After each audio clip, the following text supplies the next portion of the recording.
15 November 2024 তারিখ সকাল থেকে কাকরাইল মার্কাজে তাবলিগের মূলধারার সাথীদের আমাল শুরু হবে। কিন্তু তাবলিগের মূলধারা থেকে বিচ্ছিন্ন জোবায়েরপন্থীগণ গত 5 নভেম্বর 2024 তারিখে সরওয়ার্দী উদ্যানের ঘোষণা থেকে উদ্বুদ্ধ হয়ে বাংলাদেশ সরকারের নিয়ম ভেঙে কাকরাইল মার্কাজ মসজিদ মূলধারার সাথীদের কাছে হস্তান্তর না করে নিজেদের দখলে রাখার মাধ্যমে দেশে একটি অস্থিতিশীল ও অরাজক পরিস্থিতি সৃষ্টির প্রস্তুতি নিচ্ছে। সেই লক্ষ্যে তারা বিভিন্ন মাদ্রাসার কোমলমতি ছাত্র ও সরল মনা তাবলিগের সাথীদের উস্কানি দিয়ে জড়ো করছে। এছাড়াও আপনারা জেনে থাকবেন তাদের করা গতকালের সংবাদ সম্মেলনে কিভাবে তারা আমাদের বিষয়ে মিথ্যাচার করেছে। আমরা আপনাদের মাধ্যমে জাতিকে জানাতে চাই, কাকরাইল মার্কাজ একটি ট্রাস্টের অধীনে পরিচালিত হয়ে আসছে, যার নাম বাংলাদেশ তাবলিগ মার্কাজ ট্রাস্ট। মাওলানা জুবায়ের সাহেব স্বাক্ষরিত চিঠিতে স্পষ্ট উল্লেখ আছে যে দিল্লি নিজামুদ্দিন মার্কাজের অনুমতিপ্রাপ্ত বাংলাদেশে ইহাই একমাত্র তবলিগ জামাতের প্রতিষ্ঠান। এতে স্পষ্ট প্রতীয়মান হয় যে এই ট্রাস্ট বিশ্ব মার্কাজ নিজামুদ্দিনের একটি শাখা। অবাক করার বিষয় হলো, ঘোষণা দিয়ে নিজামুদ্দিন বিশ্ব মার্কাজ থেকে যারা নিজেদেরকে আলাদা গ্রুপের বলে পরিচয় দিচ্ছেন, তারা কিছু রাজনৈতিক ওলামার প্রশ্রয় ও সমর্থনে সেই নিজামুদ্দিনের মার্কাজকেই দখলে নিতে চাচ্ছেন। প্রিয় সাংবাদিক ভাইয়েরা, মাওলানা জুবায়েরপন্থীরা কি মিথ্যাচার করছেন তা আপনাদের সামনে কিছুটা তুলে ধরছি। নাম্বার 1, মাওলানা জুবায়ের সাহেব বাংলাদেশ তবলিগ মার্কাজ ট্রাস্টের চেয়ারম্যান। উত্তর, এই বিষয়টি সম্পূর্ণ মিথ্যা। কেন? কারণ তাকে 2013 সাল থেকে মাত্র 2 বছরের জন্য উক্ত ট্রাস্টের চেয়ারম্যান নিযুক্ত করা হয়। এই ভুয়া দাবির জন্য ইতিমধ্যে তাকে উকিল নোটিশও করা হয়েছে। নাম্বার 2, মাওলানা জুবায়ের সাহেব নিজেকে কাকরাইল মার্কাজের ইমাম বলে দাবি করছেন। উত্তর, এর সপক্ষে তিনি কোনো নিয়োগপত্র দেখাতে পারবেন না। নাম্বার 3, কাকরাইল মার্কাজের জমি মাওলানা জুবায়ের সাহেবের নামে বলে তারা উল্লেখ করেছেন। উত্তর, এই বিষয়টিও সম্পূর্ণ মিথ্যা। বাংলাদেশ সরকার এই জমিটি বাংলাদেশ তবলিগ জামাত বাংলাদেশের নামে রেজিস্ট্রি দলিল করে দিয়েছে। নাম্বার 4, মাওলানা জুবায়েরপন্থীরা এই জমির খাজনা ইত্যাদি দিয়ে আসছেন বলে তারা দাবি করেছেন। উত্তর, কথাটি সম্পূর্ণ মিথ্যা এবং বানোয়াট।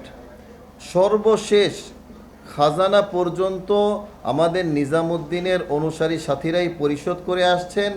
যে দাবিগুলি আমরা করছি, এর প্রত্যেকটা দাবির সপক্ষে আমাদের কাছে ডকুমেন্টস এবং দলিলাদি আমাদের কাছে রয়েছে।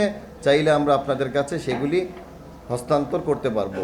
প্রিয় সাংবাদিক ভাইয়েরা, আপনাদের মাধ্যমে বাংলাদেশ প্রশাসন এবং দেশের আপামর জনগণকে স্পষ্ট করে আমরা বলতে চাই, কাকরাইল মার্কাজ নিজামুদ্দিনের বাংলাদেশ শাখা।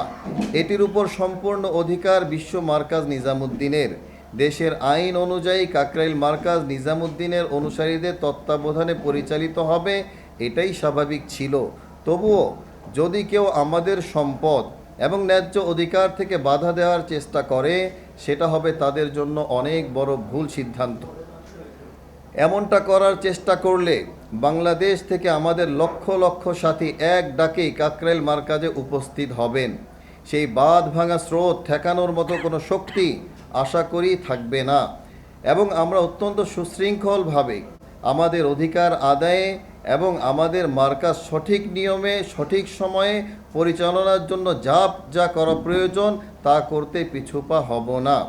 প্রিয় সাংবাদিক ভাইয়েরা, আমরা আপনাদের মাধ্যমে দৃঢ়তার সাথে বলতে চাই, আমরা নিজামুদ্দিন মার্কাজের অনুসারীরা কখনোই সংঘাত বা সহিংসতা চাইনি, এখনও চাই না। আমরা ঐক্য ও শান্তিতে বিশ্বাসী। আপনারা জানেন, আমরা বারবার তাদেরকে ঐক্যের পথে আহ্বান করেছি, তারা আমাদের ডাকে সাড়া দেননি, বরং বারবার সাংবাদিক সম্মেলন করে আমাদের বিরুদ্ধে যাচ্ছে তাই মিথ্যাচার করেছেন। আপনারা শুনেছেন যে তারা আমাদেরকে না হক বা ভ্রান্ত দল বলছেন। আমরা তাদেরকে স্মরণ করিয়ে দিতে চাই যে বিশ্ব বরেণ্য ওলামায়ে কেরাম আজ যখন ঐক্যের আহ্বান দিয়ে তাবলিগের উভয় পক্ষকে হক বা সঠিক দল বলছেন, সমানভাবে উভয় পক্ষকে কাজ করার স্বাধীনতা দিতে বলছেন, সেখানে আপনারা গুটি কয়েক আলেম বিশ্ববরেণ্য ওলামায়ে কেরামের মতামতকে কিভাবে উপেক্ষা করতে পারেন? তারা আরেকটি মিথ্যাচার করছে যে আমরা ক্ষমতাচ্যুত বিগত সরকারের দোষর ছিলাম, অথচ এর সপক্ষে কোনো প্রমাণ তারা দিতে পারবেন না। উপরন্তু জুলাই বিপ্লবের সময় কারা বিগত স্বরাষ্ট্রমন্ত্রীর আমন্ত্রণে তার কক্ষে সেই বিপ্লব থামিয়ে দিতে প্রতিজ্ঞা করেছিল তা জাতির সামনে স্পষ্ট। প্রিয় সাংবাদিক ভাইয়েরা, আপনারা দেখেছেন আমরা নিজামুদ্দিন মার্কাজ ও মাওলানা সাদ সাহেবের হক হওয়ার বিষয়টি সামনে রেখে তাদেরকে ওপেন চ্যালেঞ্জ ছুড়ে দিয়েছিলাম।